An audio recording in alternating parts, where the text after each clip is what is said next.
You are one tiny mistake away from a multi-million-dollar lawsuit, or worse, a life-altering accident in your workshop. Most people think safety is just about wearing goggles, but ignoring one specific document could literally crush your business overnight. We are talking about SSIO 12100, which is the global gold standard for making sure machinery does not hurt anyone. This is not just a bunch of dry rules written by people in suits who have never touched a wrench. It is actually a master blueprint that helps engineers and business owners sleep better at night. In this video, we are going to pull back the curtain on this vital safety framework so you can understand it easily. If you have ever looked at a massive industrial robot or even a simple power tool, you have seen this standard in action. But there is a massive information gap that most people fall into when they start designing or buying equipment. They think safety is something you add at the very end, like a sticker or a warning sign. SSIO 12100 proves that this way of thinking is dangerous and will eventually lead to a disaster. Think about a massive car factory in a place like Detroit or Singapore, where heavy parts are moving every second. Without these specific principles, those factories would be death traps rather than wonders of modern engineering. Let's start with the absolute basics of what this standard actually covers before we get into the heavy stuff.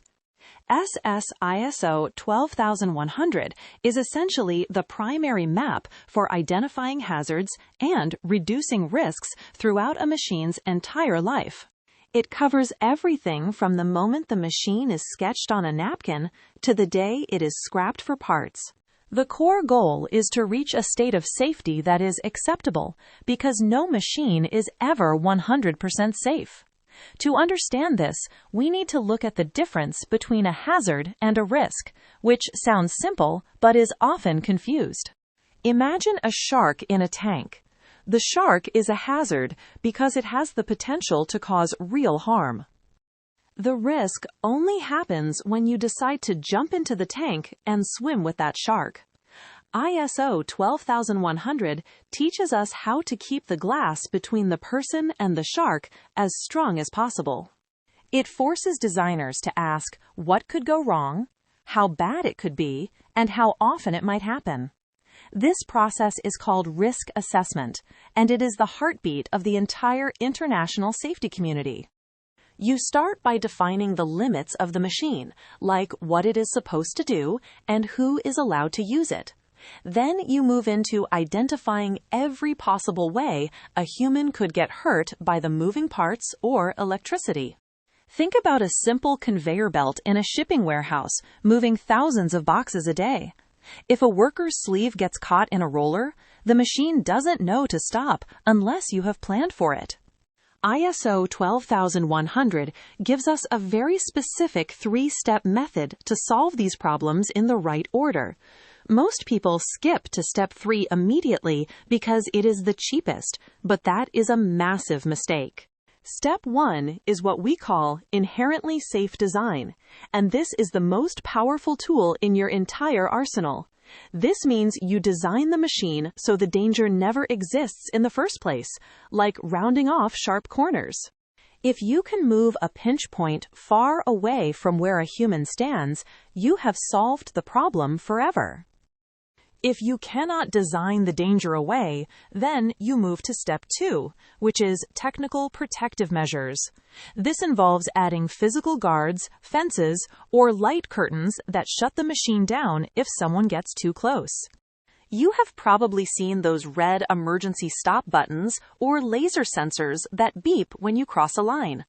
Those are classic examples of step 2 in action, providing a physical barrier between the human and the hazard. Finally, we reach step 3, which is the information for use, including manuals, signs, and training programs.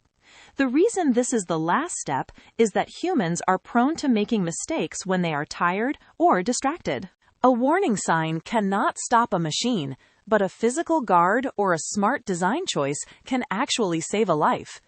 Here is a huge challenge that many engineers face. How do you account for someone using a machine incorrectly? ISO 12100 introduces the idea of reasonably foreseeable misuse, which is a fancy way of saying people do silly things. People might use a screwdriver as a hammer or try to bypass a safety gate just to finish their work faster. The standard requires you to predict these human errors and build the machine to handle them without breaking someone. It is like child-proofing a house, but for grown adults working with 300 tons of industrial steel. This leads us to a key moment in the safety process where you have to decide if the risk is finally low enough. You compare your results against the initial goals you set at the very beginning of the design phase. If the risk is still too high, you have to go back to the drawing board and start the 3 steps all over again. This iterative process ensures that no stone is left unturned and no finger is left at risk. Documenting this entire process is not just about avoiding a lawsuit, it is about creating a culture of care. When a company follows ISO 12100, they are telling their workers that their lives are worth more than the harvest. It creates a reliable trail of logic that proves you did everything possible to keep the workplace secure. In the end, safety is not a barrier to productivity. It is the foundation that allows a business to grow. A safe machine is a reliable machine that does not break down or cause expensive legal headaches. By following these principles, you are joining a global community dedicated to making the world a bit less dangerous. Whether you are an engineer or a manager, these rules are the tools you need to build a better future. Make sure to check out the next video on the screen to see how these safety systems work in the real world.